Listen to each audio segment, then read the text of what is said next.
What's up, people? What's up? Are you going to beat that one out? Yeah, well, David can. All right, it's Tuesday. We are talking about, as a buyer, again, in our series of this stupid market we're in. Yep. This stupid, in a good way. That's what how the kids say, right? It's maybe stupid. In the 80s. So, to recap, yesterday we talked about why we're in the seller's market. Right. What does that mean? Today we're talking about, as a buyer, how to prepare yourself for writing an offer. How do you prepare yourself? In a seller's market. Step one, which is the same in every market, but more important, get pre-approved.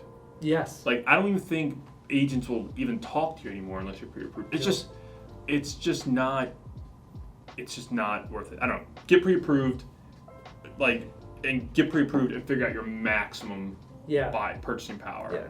Yeah.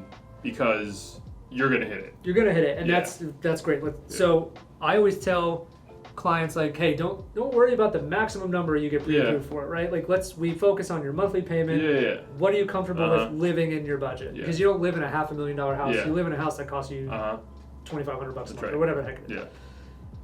Yeah. Now, like, every house is going to cost basically what it's listed at. If not more. Yeah. So just know what your actually maximum is, because you will hit it, at least right now. Have money. Have cash. Mm-hmm. You cannot, it is very hard to get seller help right now. Yep. So, yes, you need help with down payment, but you also need to pay your own closing costs. Yep. Also, loan types matter. So whether you're going FHA conventional, people like loans better. Conventional requires a higher down payment. So the more money and cash you have saved up, the better. Yeah. So even last year, like, I feel like you could win FHA versus conventional. You can win an FHA offer with a slight price adjustment. Mm-hmm. Like, I feel like you had more leverage. Right. But now it's almost like you have to be conventional, or well, one, there's just too many offers. There's too many offers. So, like, if you're full list at FHA, there's still another full list conventional. It just doesn't matter. Yeah. I think the other thing is you have to be knowledgeable in what you want. Mm-hmm. Like, so yes, you can still do the research and go out and do all that, but understand, like, if you're doing that, that is research. Yeah. And then when you're ready to pull the trigger, you have to be ready to pull the trigger. So there is no, let me think about it. Yeah. We just lost out on a house in Rogers Forge. I had an offer written up. Yeah. Client said, give me the weekend. Right. Okay, it's probably not going to be there, but give me the weekend. It's under contract yesterday. Yeah. So now we were going to submit the offer today, we lost it. Yeah. And they loved it. Right. So there is no, let me think about it. Yeah. You think about it before you go see it. Yeah.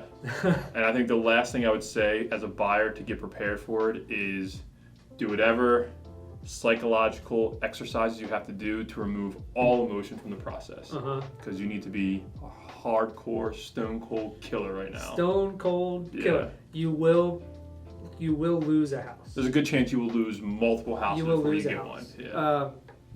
You just have to be prepared for it right now. You will most likely not get the first offer that you want. Right. I feel like it's the same thing to every client. Like, this is your max. This is what you can safely do. That's great. Just be emotionally prepared to not get the house. Yeah. And once you're there, that's great. Yep. Like, you can't, like, you're never going to get, most of the time you don't get a second chance. It's not like, oh, there's a counter offer. It doesn't happen anymore. It's just like, here's your bid. Great. You got it or didn't get it. So. Yep. That's it. Tomorrow we're talking about what? What to expect as a buyer. What to expect as a buyer going through the process. Mm-hmm. So we've prepared you for your offer. Right. Now we're going to tell you once you actually submitted your offer. Yeah. What to expect. See you tomorrow. So, bye.